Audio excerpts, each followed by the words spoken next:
à cette nouvelle capsule vidéo qui va concerner le troisième chapitre sur les suites numériques.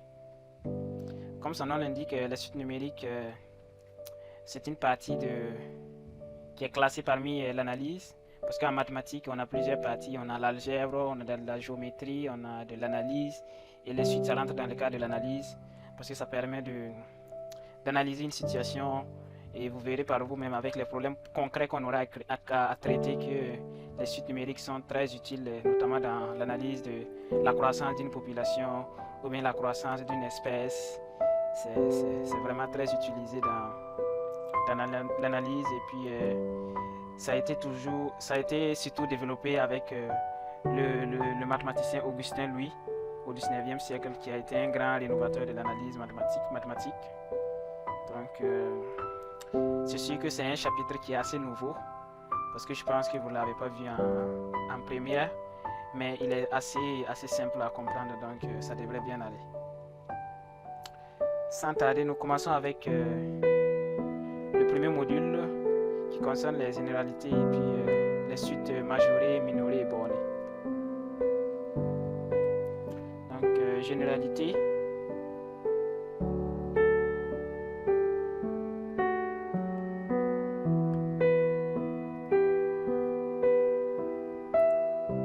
La première chose à retenir est que d'abord les suites s'expriment de la forme UN, VN, ainsi de suite, ainsi de suite. La suite UN, par exemple,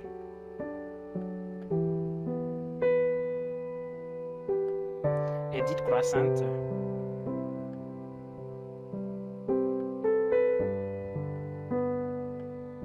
si pour tout n,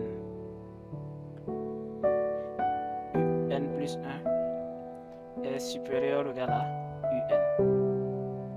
Ça veut dire quoi exactement? Ça veut dire que si on a par exemple une suite de deux nombres, parce que là ici, quand on parle de suite numérique, l'indice, l'ordre est très important. On a par exemple U1, U2, U3, U4, U5, ainsi de suite, ainsi de suite. Donc pour qu'une suite soit appelée croissante, il faut que U2 soit supérieur à U1, il faut que U3 soit supérieur à U2, il faut que U4 soit supérieur à U3, ainsi de suite, ainsi de suite. Donc pour que la suite soit croissante, c'est pour ça ici on dit UN plus 1 doit être supérieur ou égal à UN. Là ici on parle de N en termes de généralité, parce que N peut être n'importe quel chiffre, ça peut être 1, ça peut être 2, ça peut être 3, ainsi de suite. Et la suite UN est dite décroissante, vous pouvez déjà imaginer.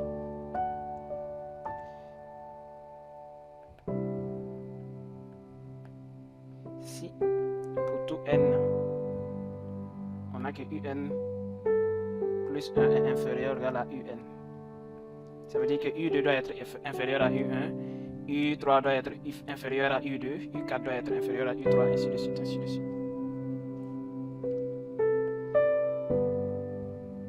U2 inférieur à U1,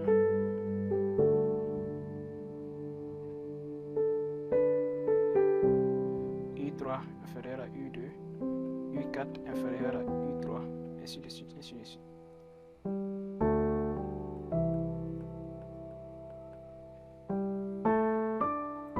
Maintenant, on va voir qu'est-ce qu'une suite périodique. Quand est-ce qu'on dit qu'une suite est périodique? La suite UN est P périodique, ça veut dire périodique de période P.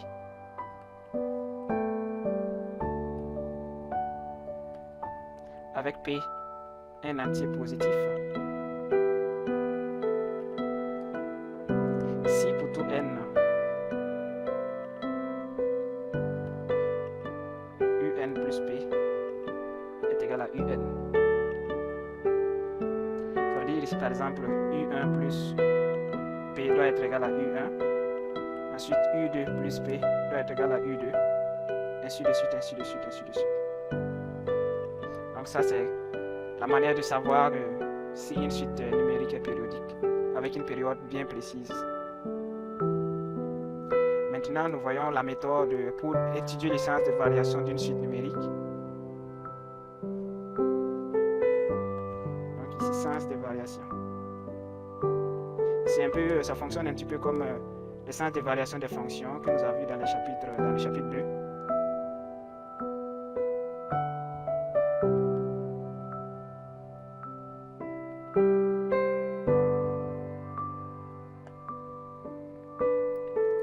D'abord, qu'est-ce qu'on peut faire? On peut faire une comparaison.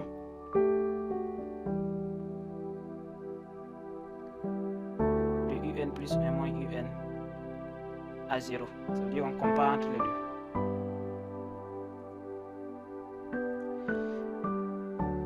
Et voici ce qu'on a comme condition. Si un plus 1 moins un est supérieur ou égal à 0, alors la suite un est croissante.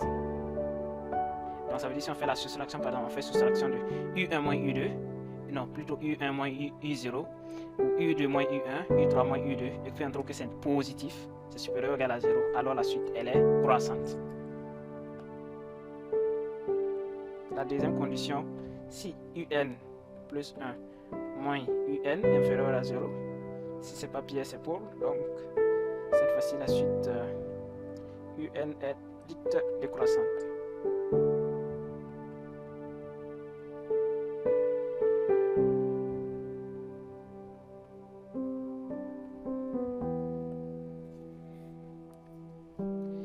Ok, ça c'est une manière de vérifier si une suite est croissante ou décroissante. Il y a une autre manière en passant par la division.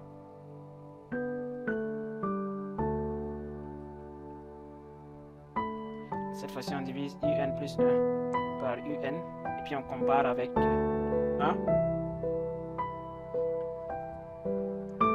On a ici si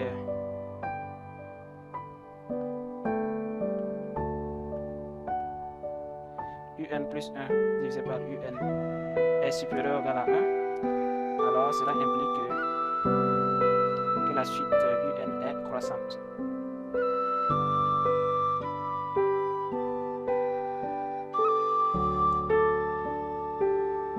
Par contre, si on fait le ratio de division un plus 1 divisé par un et qu'on trouve que c'est inférieur ou égal à 1, cela implique que la suite un est décroissante.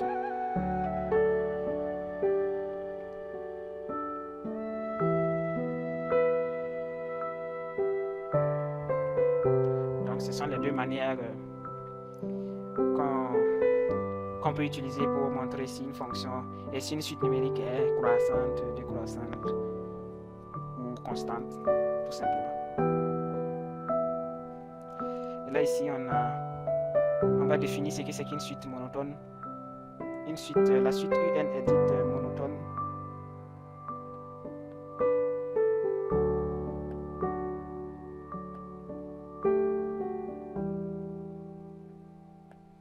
si elle est croissante ou décroissante. Ça veut dire qu'elle n'est pas constante, elle peut pas être, soit elle est supérieure, si on fait la soustraction un plus 1, moins un doit être strictement supérieur à 0, ou bien elle doit être strictement supérieur à 1. Donc ici on parle pas de, ça peut pas être une constante, ça doit être strictement décroissante ou strictement croissante. Si elle est strictement croissante ou strictement décroissante.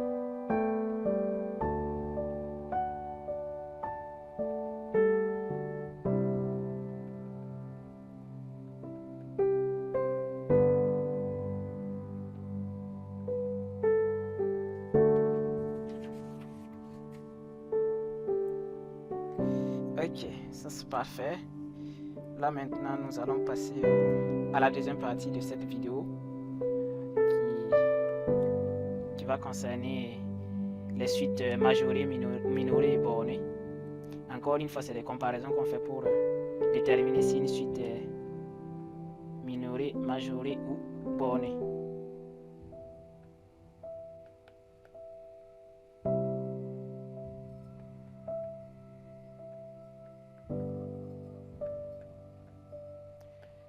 Ok. Pour les suites majorées, la suite un est majorée s'il existe un réel grand M. C'est un choix quelconque, on pourrait dire un réel grand K ou peu importe si c'est vraiment arbitraire. Tel que pour tout n, ici ça implique que n doit être un entier positif. Donc on aura besoin de préciser ici, pour tout n forcément élément de grand N, on a que un est inférieur ou égal à grand M. Là on dit que ici la suite est majorée par grand M parce que la suite ne peut pas excéder grand M. C'est comme si grand M est le maximum de la suite. Parce que la suite est inférieure ou égale à grand M. Ensuite,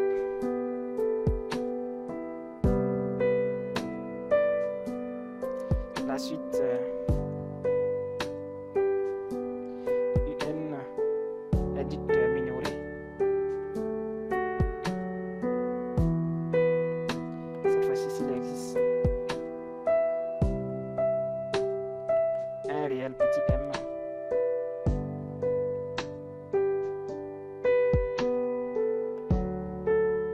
tel que pour tout n élément de grand N, on a que un est supérieur ou égal à petit m. Donc ça veut dire qu'ici petit m est le minimum de la suite numérique un.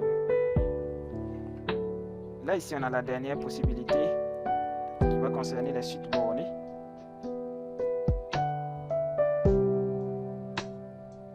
Donc la suite est bornée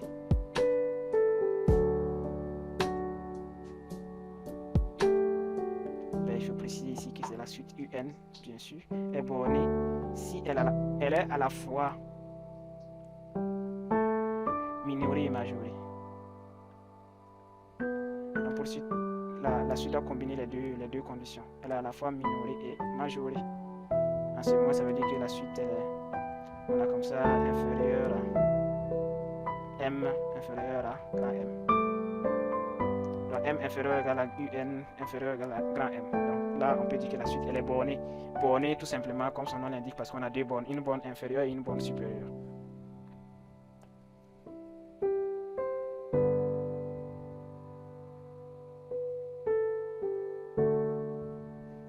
Et là ici on la représente par si pour tout n on a que m inférieur égal à un inférieur égal à grand M, ou bien ça dit la même chose si pour tout n on a que voilà celui de un inférieur égal à grand M.